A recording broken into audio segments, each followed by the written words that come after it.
This is the L2C Media Network on YouTube. And this is the L2C Sports Final, brought to you by the L2C Media Network. I'm Harry von Stuttgart, and with the day in sports, and it has a busy day in sports. Hopefully the power will last. Here's our man, Steve, the Baxman Baxley. Good evening, everybody, and welcome one and all to the Corsican Ball. That's right. I am the Night Owl. Who? That's right. Finally found one of my shirts, decided to wear it tonight, and I want to thank Menards for giving me this idea. Yeah, I got to explain this. We had a little power outage at 3 o'clock. And they had a Red Cedar Fest up in Williamston. And the tradition there has big-time wrestling. God bless Eddie Farhat. He and his gang and his organization, his promotion, AWWL, Big Time Wrestling, would have a show there. And it was literally a sellout. So Jay had his costume, his outfit for the event, and I had mine. I was going to go as, you guessed it, I was going to go as Bray Wyatt. I mean, my God, I had the fedora, I had the Hawaiian shirt, I had the jeans, but there's one thing I didn't have. You light up my life. That's right. Because, you know, he used to carry a lantern with him. And so this was my prop. And, oh, did it get recognized more than my rendition of old JLA when Monday Night Raw was in town in beautiful Detroit, Michigan. All right. So this has been good. I use it if the lights go out or if I need a little light, you know, since I don't have a little bedroom light. I just take this, turn it on, and just let it be my guide. A Columbia picture. Yes. There you go. I don't know if you could see this or not, but I'll show it to you. I don't know. The signature is a little faded, but this was signed by Dick the Bruiser Jr. So I'm going to try to get some wrestlers to sign this. I'm going to try to find my wrestling signature shirt.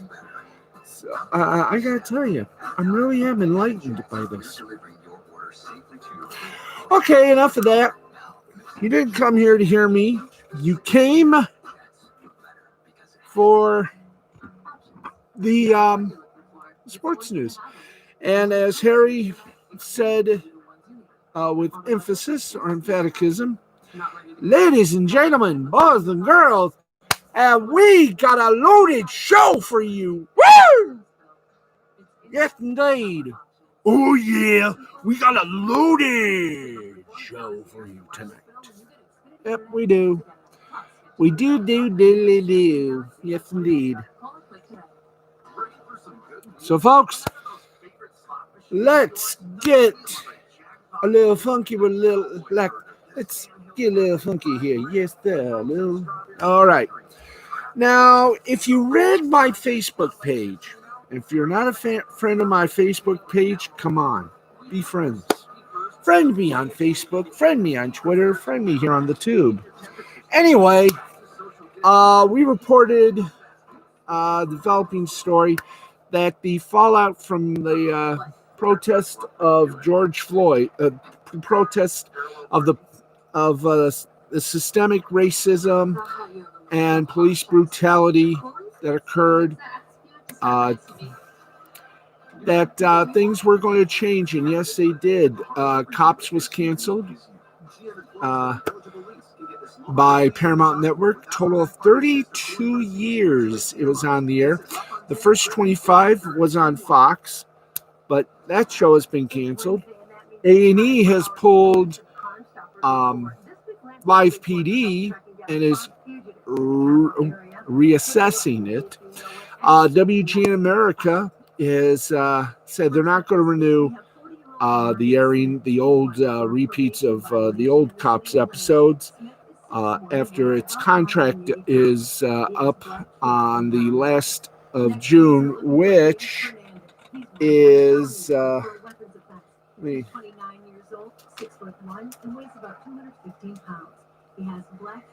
get this up here.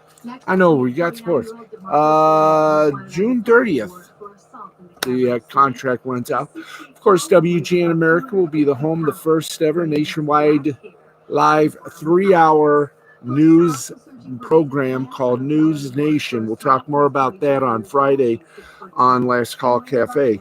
It premieres September 1st. But anyway, we got a lot of news because not only that, of course, Gone with the Wind got pulled by HBO Max. A few others maybe up. I don't know what to think of it, but that has really opened up some things sports-wise. The Red Sox, we begin with them. Major League Baseball news. And wow, this is some big news. And here it is. The Boston Red Sox. Hi there. The Boston Red Sox released a statement on Wednesday that gave validation to statements that former Red Sox player Torrey Hunter made earlier this week about the racism he experienced at Fenway Park. Hunter even went so far as to include a no-trade clause to the Red Sox because of those experiences, despite admitting that he wanted to be on the team. Hunter's comments were made during an appearance on WEEI's The Greg Hill Show. This was the team's response to what Hunter said on the Red Sox flagship radio station that, if I'm not mistaken, they somewhat own a little piece of. Now, here's some of what Hunter had to say during his radio appearance. Quote, "When I went to Boston, it was so consistent. After a while, I just kind of shoved it off and I went out and played. I played with aggression, though. I played like I really wanted to play well in Fenway. It has nothing to do with the Red Sox. It has nothing to do with the players. It has nothing to do with the organization. It really has nothing to do with the fans. But that's the issue when you hear that. This is my experience. So when people say, that's not true, give me proof. That's stupid. That's stupid. Because you have people saying it forever. We're not listening. It really dawned on me when I saw 4 or 5 kids chanting the N-word in the outfield. This is my story, and it's not a lie. When I heard N-word, N-word, just chanting my name, and I look at these grown-ups, and they're clapping and laughing. I'm pointing, saying, tell them to shut up. That's bad. They can say you suck, Tory, or you can't hit water if you fell off out of a boat. But that N-word I don't like. I'm from Pine Bluff, Arkansas, and I hated it. So when I looked at the grown-ups and they didn't do anything, that's not a Red Sox issue. That's an issue in society, end quotation. Hunter noted that he wasn't trying to make sweeping generalizations about Red Sox fans, but was describing his personal experience playing at Fenway Park and wanted to shine a light on the problem in America today. He added that he loved the city, but he couldn't have his wife and kids in the area because of what he dealt with at the park. Hunter continued, quote, these kids are now probably grown. They're probably CEOs of companies. They're probably the head of something. And I can imagine these kids doing things to people of my skin color and mistreating them. That comes from the heart. Anything that comes out of your mouth comes from the heart. That's a deep-rooted issue, and that's a family issue. It has nothing to do with the Red Sox, end quote. These statements are far from the first time a baseball player has mentioned the racist vitriol that gets hurled from fans in Boston. Former Yankee pitcher CC Sabathia said in 2017 that he'd never been called the N-word anywhere else but Boston, and that black players had just come to expect racism in that park. Former Red Sox pitcher David Price was on the receiving end of what was described as racially motivated taunts. This isn't even the first time that Hunter has gone public with these kinds of stories. But perhaps the most notable recent incident happened to former Orioles outfielder Adam Jones in 2017. Jones was subjected to racist taunts and even had a bag of peanuts thrown at him. It's actually this incident that sparked Sabathia's aforementioned statement on the matter. In response to Jones' speaking out, Fenway gave Jones a standing ovation as a mea culpa of sorts. It's also worth noting that this statement only covers the vile stuff the fans have hurled at players and even employees of the park. The Red Sox may have changed Yawkey Way, named after the team's old owner, that didn't integrate the team until 1959 to Jersey Street, but a Morse code tribute to Tom Yawkey remains on the Green Monster. Maybe it's time that also gets removed. But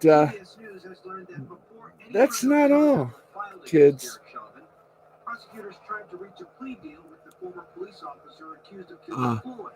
That's not all, kids. No, that's not all. NASCAR, as you know, has a new policy where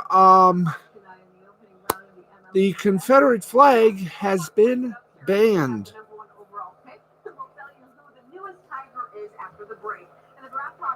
But,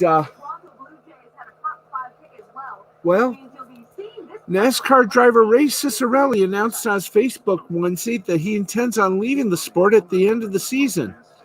His biggest issue appears to be a disagreement with the direction that things are heading. This decision comes in the wake of NASCAR allowing on-track personnel to kneel during the national anthem. Bubba Wallace driving a car that says Black Lives Matter on it, and the sport banning the Confederate flag from races. Here's the full, here's Ray Cicerelli's full Facebook post. Well, it's been a fun ride and dream come true, but if this is the direction NASCAR is headed, we will not participate after the 2020 season is over. I don't believe in kneeling during anthems nor taking PPL right to fly whatever flag they love, or taking people's right to fly whatever flag they love. I could care less about the Confederate flag, but there are people that do, and it doesn't make them a racist. All you're doing is one group to cater to another. And I ain't spending the money we are to participate in any political BS. So everything is for sale.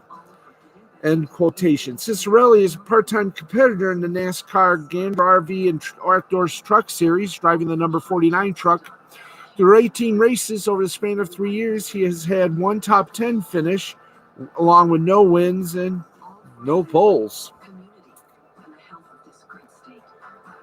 Wow.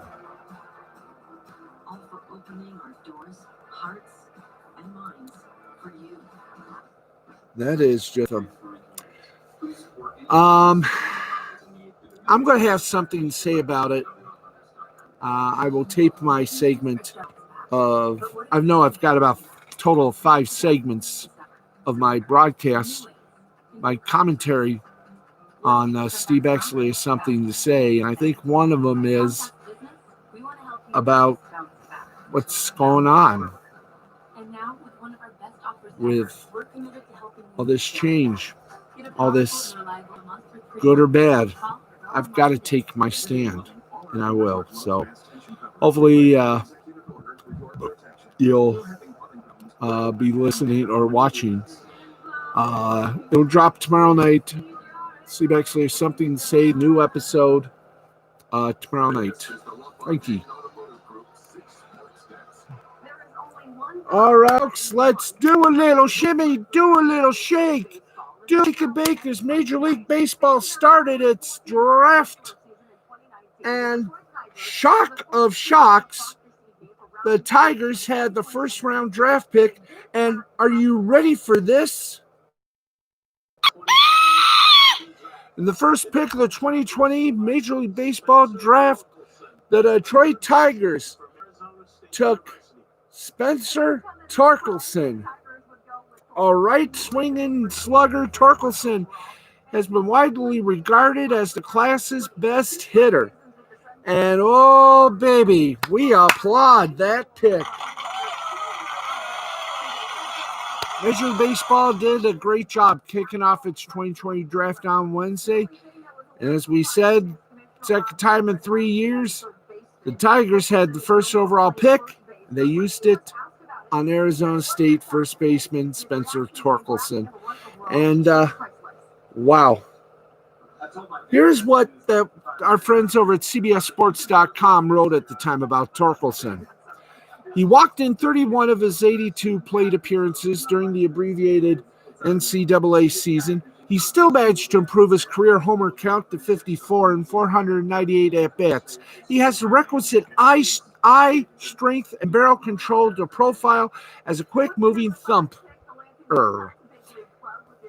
The biggest knock on him is that he's only a right-handed first baseman, and those seldom make for satisfying early selections. It's basically a sample of the ballad of Andrew Vaughn, the third pick in last year's draft. Don't be surprised when Torkelson becomes the best hitting prospect in the pitching-heavy Tigers system. Oh! He dethroned outfielder Riley Green, the number 5 pick in last year's draft. Over the winter, our friends at CBS Sports ranked Casey Mize, 2018's number 1 pick, and Matt Manning as the 2 best prospects in the organization. Green checked in at third with left-hander Tariq Skubal and infielder Isaac Paredes rounding up the top 5. CBS Sports interviewed Torkelson's hitting coach at Arizona State, Michael Early, earlier this month. He expressed belief in Torkelson's ability to make a quick transition to the majors. Now, first baseman has never been selected number 1 since the year 2000, when the Marlins popped Adrian Gonzalez. Meanwhile, collegiate first baseman has never been chosen higher than 2nd, which is where both Will Clark and Travis Lee were selected. Now, that changed Wednesday. Now, he also became the first player from Arizona State selected in the top 5 since Antoine Williamson was chosen 4th overall in 94. Now, the Sun Devils have nonetheless produced 4 players who accumulated more than 50 wins above replacement during the big league careers: Barry Bonds, Reggie Jackson, Sal Bando, and Dustin Pedroia. I look for big things from this kid. He may be what the Tigers need. He may be. Hopefully, there will be a season.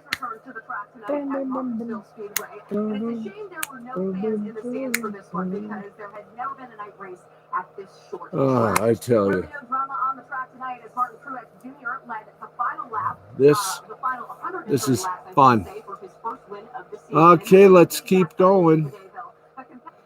Let's get going. Now, as we told you, there was NASCAR and the NFL's Carolina Panthers made history. Of course, we told you about the ban of the Confederate flag. Let's take that around the horn a bit. And just more than 2 years ago, as he was closing on a $2.275 billion deal to buy the Carolina Panthers, hedge fund billionaire David Tepper decided he could live with the 4,500-pound statue of team founder Jerry Richardson at Bank of America Stadium's north entrance. Richardson, the disgraced former owner of the team, who put his life's work up for sale within hours of an explosive Sports Illustrated article detailing workplace misconduct, had essentially demanded that anyone he sold the team to would have to keep his statue up in front in perpetuity. Tepper held his nose and agreed to the deal. He had been a minority owner of the Pittsburgh Steelers and realized his hometown Steelers would never get out of the Rooney family for as long as he was alive. Only so many NFL teams come up for sale, and this was his chance. Plus, Tepper made a gamble. He wanted to close on the deal as soon as possible because the U.S. Supreme Court had just ruled that states could individually legalize sports gambling. He figured if he waited any longer, the price of the franchise would go up as Richardson realized how sports gambling would eventually increase his assets' worth. And so it was that as long as the Panthers were the Carolina Panthers, the 12-foot, 10-inch Jerry Richardson statue surrounded by two Panthers with large male anatomy would stay. He couldn't throw a big shroud over it, couldn't plant some oak trees around it, couldn't build a taller statue next to it, even if he wanted to. That was written in the deal. The only way Tepper could even move that statue was if it became a safety hazard if some rotten vandals chipped away at the base of the sculpture and made its edges jagged. That'd be a problem. At one of the three entrances to a 70,000-seat stadium, for example. Or if protesters in Charlotte directed aim at the statue, if centuries of oppression continued to boil and people decided they didn't want a memorial to a man who spouted racial slurs and bathed in misogyny.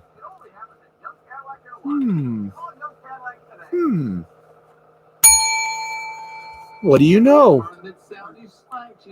On Wednesday, the Panthers said in a statement that they were concerned there may be attempts to take the statue down and that moving the statue is in the interest of public safety. If you think that statue is ever going up or is ever going to return, I got some swampland available in Brooklyn, Michigan. I'd like to sell you. Yeah, Tepper never wanted the statue. If you bought a house, would you want to keep the previous owner's wedding pictures on the mantle? Of course not. No, sir. Excuse me, we're live. That's okay. Now,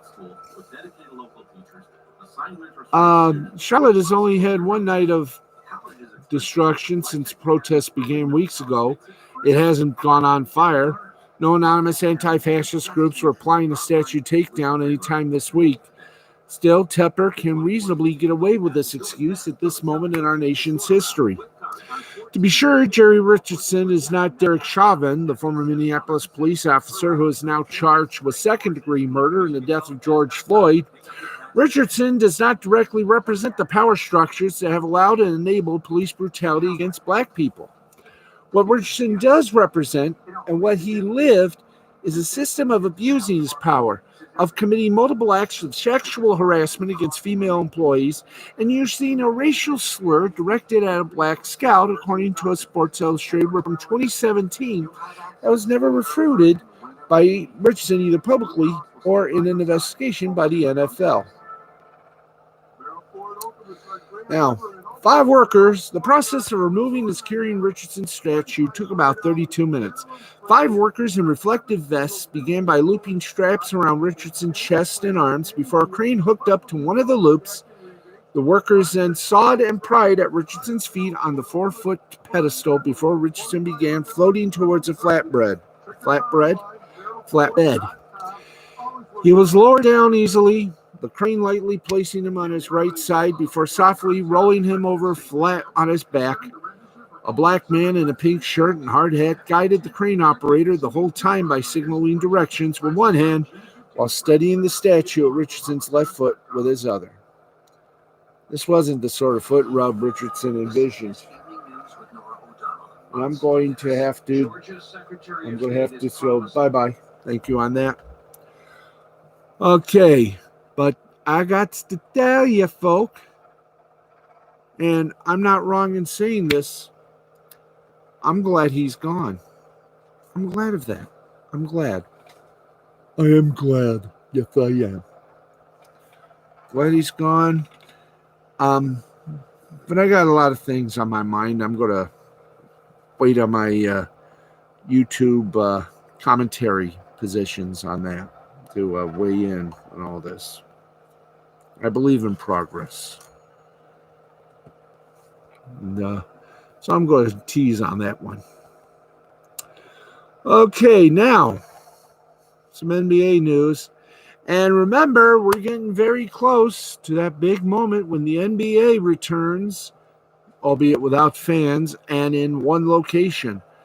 The Disney complex, the Wide World, ESPN's Wide World of Sports coming to the court. Those players reportedly concerned with a combo of COVID-19, separation from their families, and racial injustice have largely gone unnamed to this point. But on Wednesday, Carmelo Anthony spoke to Ernie Johnson on hashtag NBA Together and revealed that he is uncertain about playing at Disney World. Anthony said on the uh, broadcast, quote, "As far as actually playing and going back down into Orlando, I'm still up in the air a little bit because I really don't. We don't have all the details. We don't know a lot of information, so until we have that, it's hard to just commit to that 100%, end quote. Anthony had previously expressed excitement on the prospect of returning to play. Quote, with Nurk and Zach and guys being healthy, that's what we've been looking for, end quote. I feel like if we had a healthy team, then yes, we want to go in. We want to go in and compete because I know we will be able to compete at a high level if we have all those pieces back." That was then. This is now. Anthony's Portland Trailblazers are currently locked in a three-way tie for the number 9 seed in the Western Conference. Should the team that ultimately finishes number 9 be within 4 games in the standings of the team that finishes number 8, which is currently the Memphis Grizzlies, they'd be forced to be in a play-in situation between those two teams. If number 9 manages to beat number 8 twice in a row, number 9 would earn the final playoff seed in that conference. Now, Anthony didn't elaborate on what the details he is waiting for specifically in regards to a return. The plan for families joining players, at least for the moment, would allow up to 3 family members to enter the bubble after the first round of postseason. Specifics on the NBA's plan to keep players safe from COVID-19 within the Disney bubble and any ideas they might have on the social justice front are still being developed. The NBA hopes to send safety guidelines to the teams by the end of the week. Now, Anthony may be the first player to come forward with some skepticism, but he won't be the last. Given everything happening in the world right now, players would be more justified in deciding that playing basketball just isn't worthwhile now. Now, you're probably thinking after that, there are going to be some heavy fines. That's where this next story comes into view and vogue. And it is that the NBA and its erstwhile man of La Mancha, Adam Silver, have said that they will not be punishing players for their absence in Disney World. To be precise, as the NBA and the Players Union move closer to finalizing the return to play agreement, as we told you, the issue of participation has become a major problem. The risk of contracting COVID-19, the ongoing protests against police brutality against African Americans, and concern over being separated from families for the early portion of this return have made a number of players hesitant to head to Orlando and take the court. Now, the return agreement, according to ESPN's Adrian Wojnarowski, is that the league and players are working on, that the return agreement that the league and players are working on is not expected to punish players for choosing not to make the trip. Those players would forfeit the prorated portion of their salary that they would have earned for the games played, but would not face discipline from the league. Now, the NBA's current plan calls for families to join players in Orlando after the first round of the postseason, which would come around 2 months into their time at Disney. The idea is to maintain a steady number of around 1,600 people in the bubble at a time. Family joining players in Orlando would need to undergo a quarantine period upon arrival. Even so, the threat of coronavirus still looms over the NBA's planned return. Florida has seen a recent spike in positive tests, and while Governor Ron DeSantis claims that it is due to increased testing, there is no way of knowing how safe Orlando will be when teams arrive a month from now. Even if it is safe, many players may simply have different priorities at the moment. According to former NBA player Matt Barnes, a number of current players, including those on contenders like the Lakers and Bucks, have discussed boycotting the remainder of the season to focus on improving race relations in the U.S. in the wake of George Floyd's death at the hands of Minneapolis police. The NBA has historically been very progressive on issues of race, but taking basketball away from a populace desperate for entertainment right now would send a very powerful message to fans about the importance of what is happening in the world right now. No players have publicly refused to make the trip to Florida. Hi. Can we get back up there, please? Wasn't done. Was not. Do we have now? No players have publicly refused to make the trip to Florida for the remainder of the season. Anyone who wished to do so will likely wait until the agreement is finalized to ensure that they will not be punished for doing so.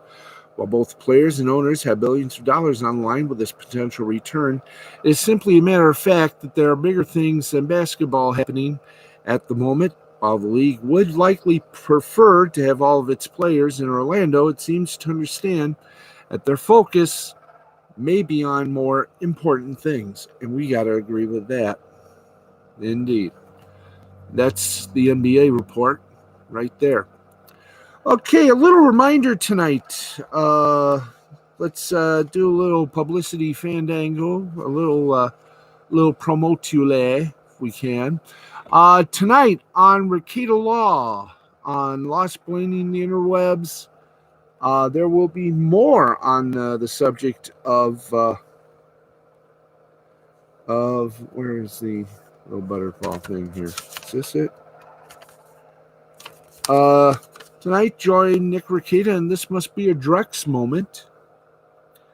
Because, folks, last night on Rakita Media's YouTube channel, it was Drex and Nick playing a little bit of video game. Tonight, the dynamic duo confront the confrontable.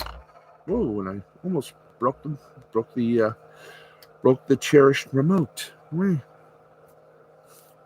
And as soon as we get this, we'll do more big old sports stuff for you. But tonight on Lost Blending the Interwebs with Nick Rakita, join Nick and Drexel as they discuss Seattle, CrossFit, and other little bon mots of joy and rapturous event. That's Drex and Nick discussing Seattle, CrossFit, and other little things of fun and entertainment. Or other there it is in full. Drex and Nick discuss Seattle, CrossFit, and other race stories. That's on Lost Blaming the Interwebs with Nick Rakita on the Rakita Law channel on YouTube, midnight Eastern, 11 p.m. in the Central Time Zone. So if you would, feel free, enjoy, and imbibe with all of us. Time right now. Yes, there is a time right now. Time right now. To say hi to our good friend and one of the best at what he does as I continue to lather the hair down here. Hey, Matt. How you doing, Matt, Ed, and Eddie? Hope everything is well. And today is Diamond Chee's birthday today. And you know what that means. We get to do it. Let's hear a little applause for Diamond Chee. She's on Twitch TV, twitch.tv. There you go. Keep it going.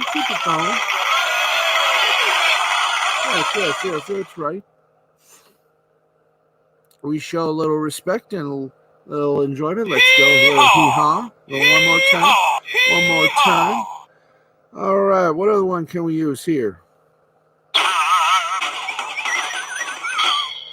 There you go. Little happy birthday salutez-vous to Diamond Chee from yours truly, Steve Baxter, and the whole damn crew here at the L2C Sports Final. So there you go, Diamond Chee. And Matt, please give her the blessings of many more enjoyments to come on this, her special day. Yes, it is very special. Yes. Don't know how old she is, but to her, birthdays are good and special. Anyway, happy birthday, Diamond Chief, from all of us here at the L2C Media Network and the L2C Sports Final. Give me a pause for a moment.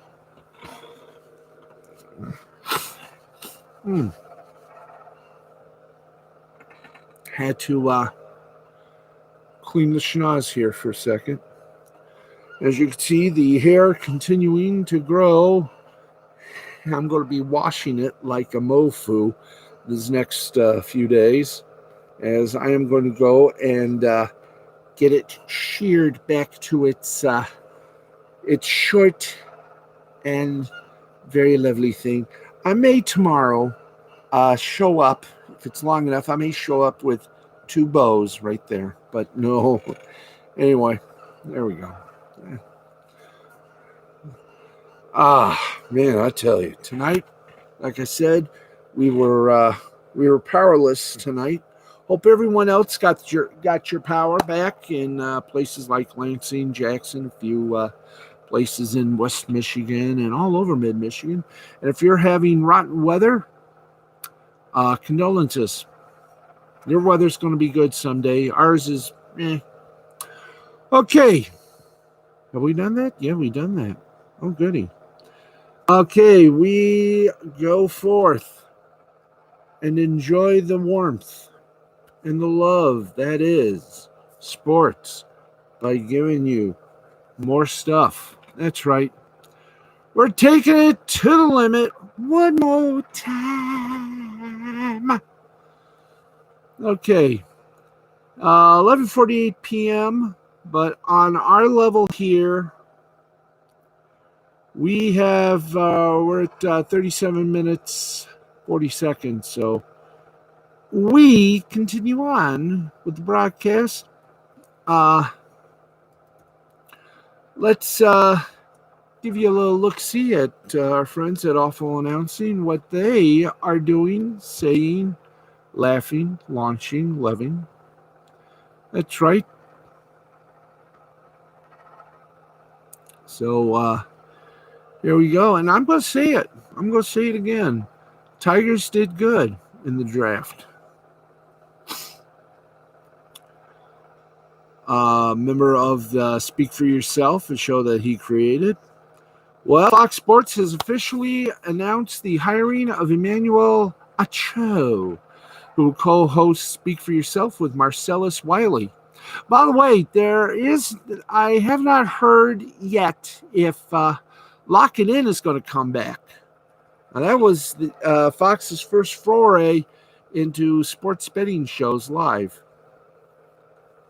So, on Wednesday, Fox Sports officially announced the hiring of Emmanuel Acho.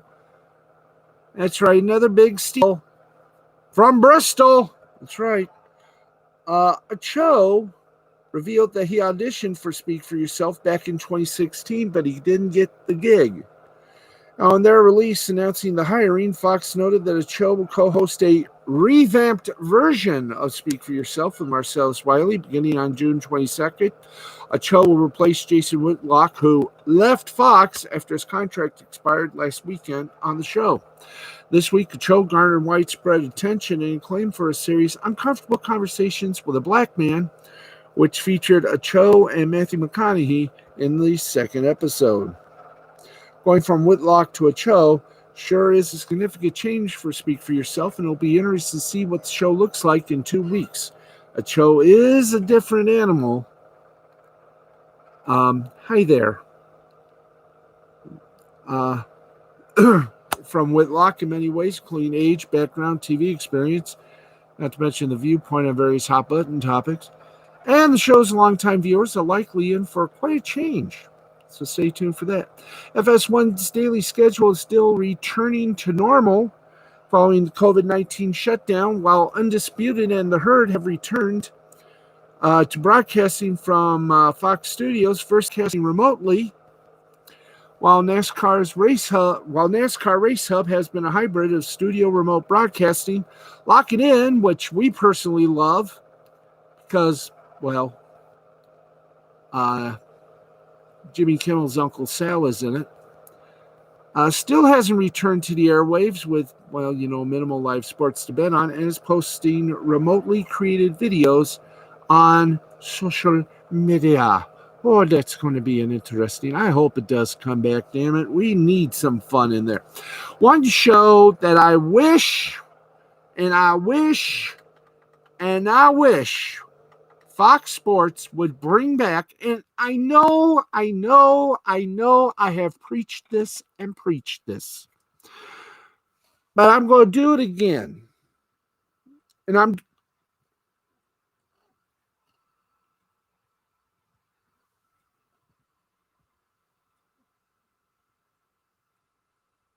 it's in there. Okay. I'm going to do it again until I'm blue in my face and Fox Sports actually listens. You had a good thing with Fox Sports Live. Now, yes, I know it was with Jay and Dan. Now they're back doing what they used to do on TSN, which is part of the Bell Media Group and a little bit of ESPN Disney. You need to have and bring back Fox Sports Live. We need sports news as well. I mean, yes, it's entertaining to have opinion shows and betting shows and everything else, but when you had America's pregame show, that was awesome. When you had Fox Sports Live, that was amazingly funny and trippy. I liked it. The audience liked it. So come on, guys. There we go.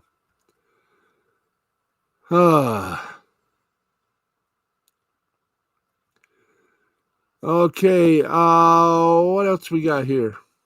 Oh yeah, we still got more little discussitations here.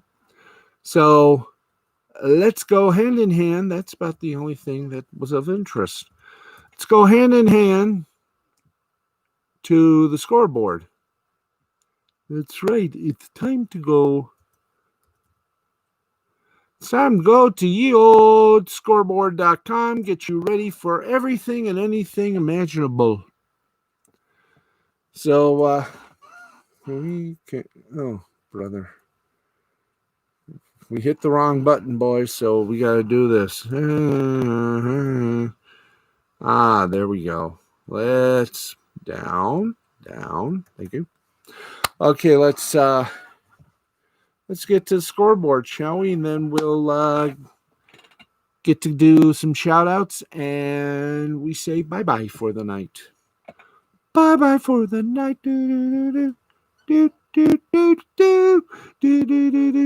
All right, let's kick it in gear and give you some scores and scores. That's right. That's what we do. We call this scores and shout-outs. So here we go. Hit them high, hit them low. Everybody have some fun.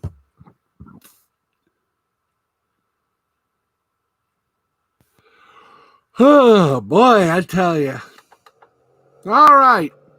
In baseball.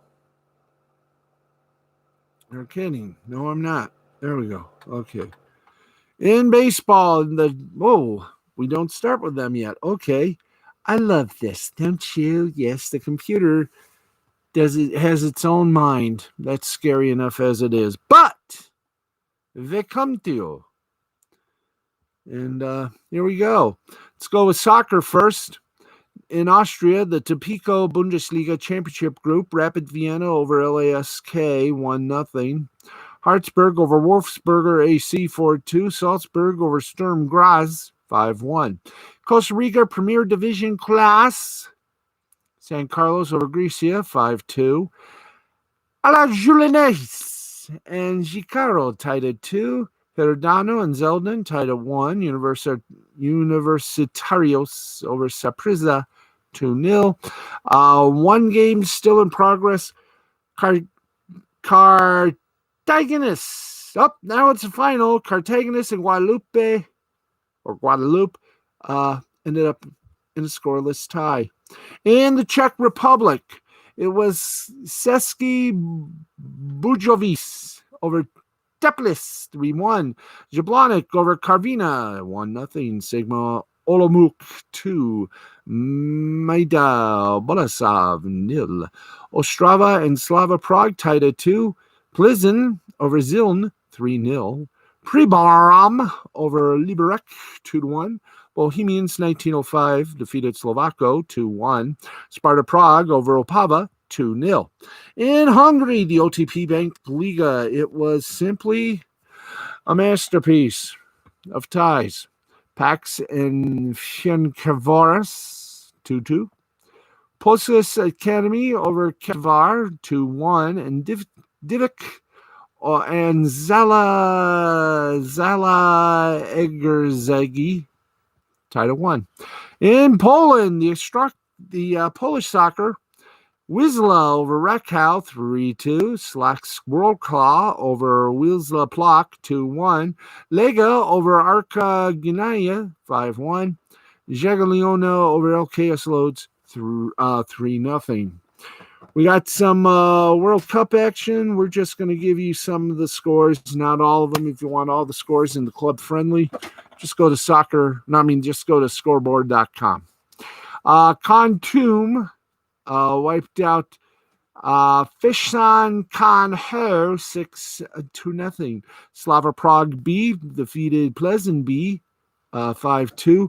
Lausanne Archie blanked Serviette 6-0.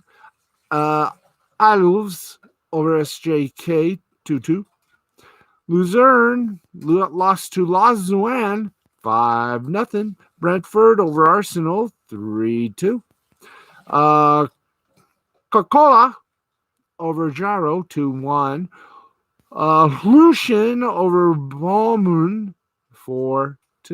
And again, I state, if you want more coverage, please go to soccer.com. There's only a few things we can bring you in our allotted time.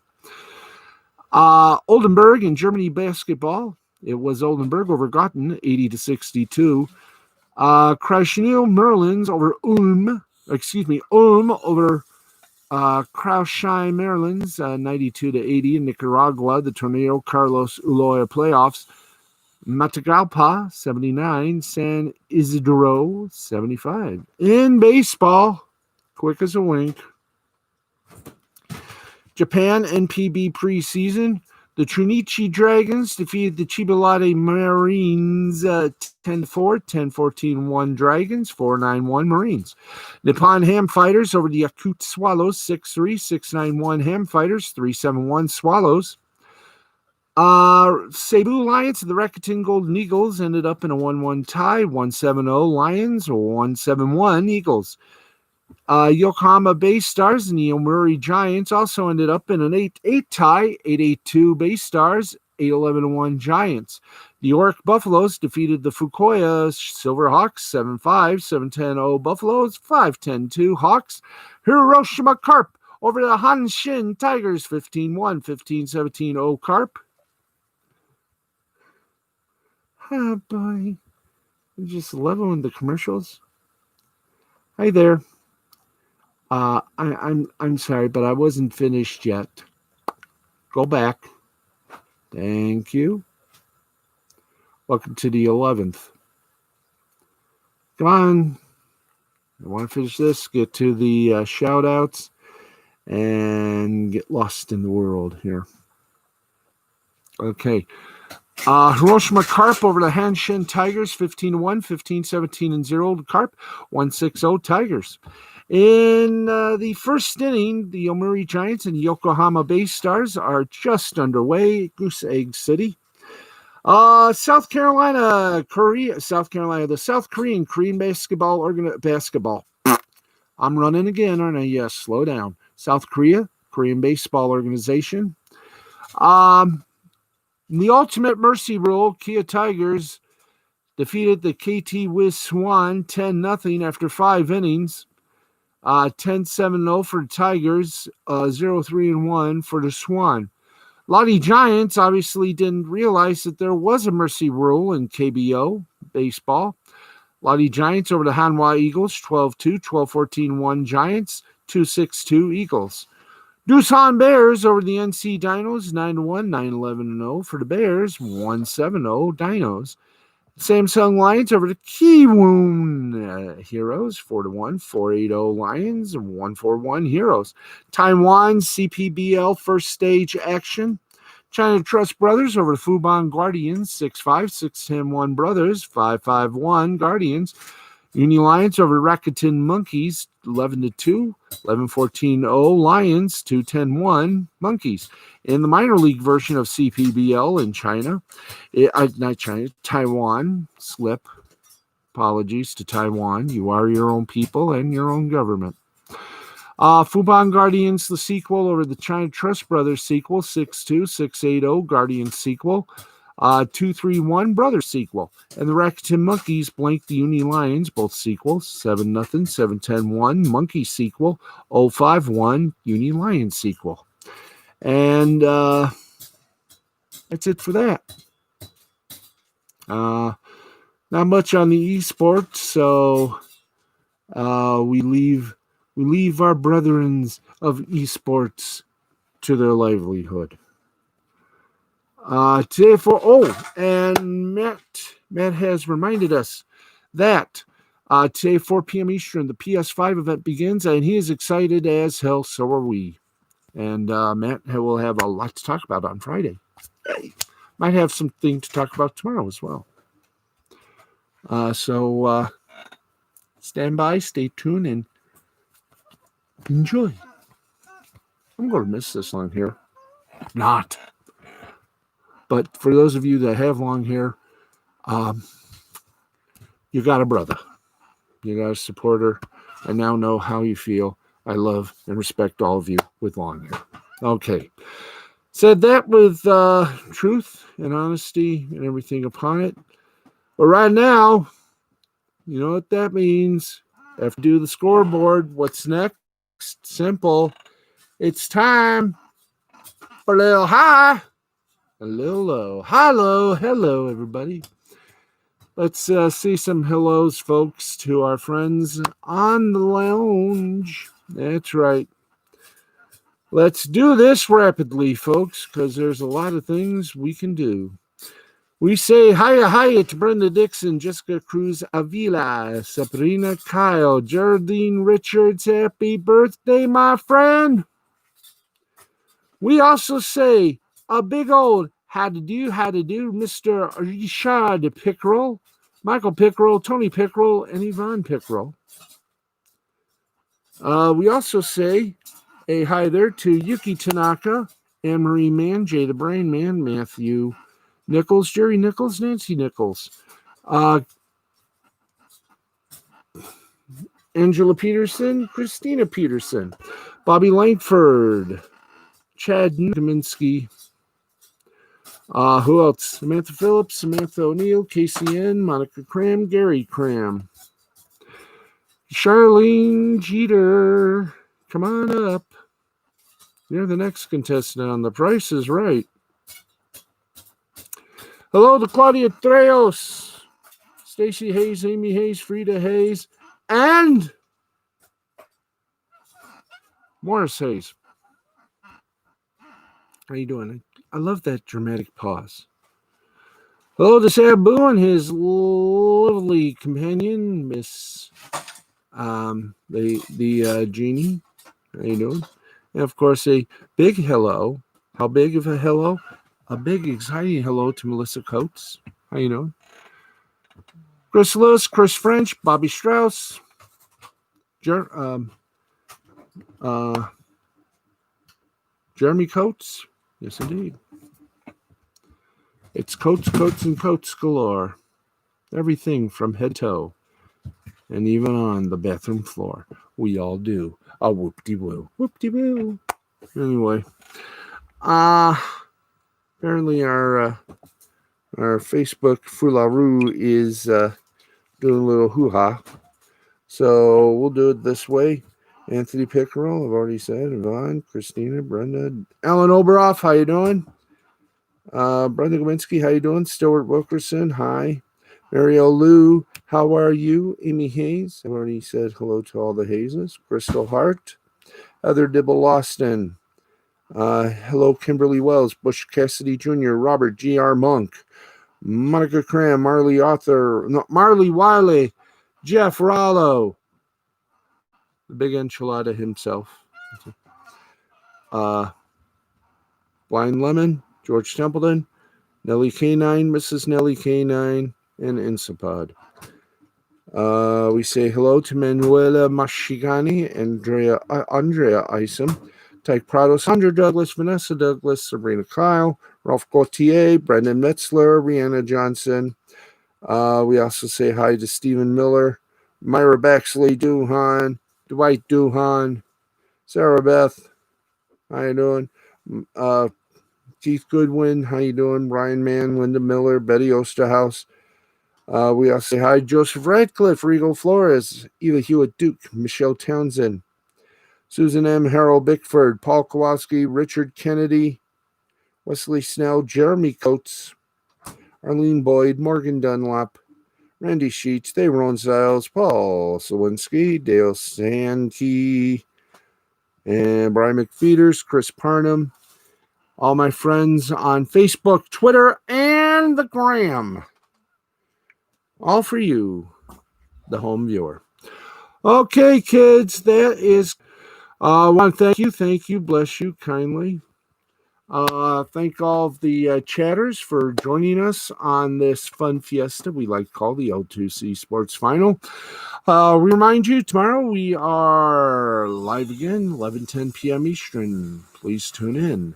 This has been a presentation of Mystifying Creativity Productions in association with the L2C Media Network and L2C Sports. For everyone that's a part of this little shindig, this little show of mine, called the L2C Sports Final, and for L2C Sports, Steve the Baxman Baxley, as always, saying, may your favorite teams always be winners. Hi there. And good night, America, wherever and whomever. Yee.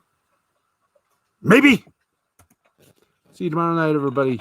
Bye-bye. Did I just do something incorrect? Nope, there it is. Thank you. Good night, everybody.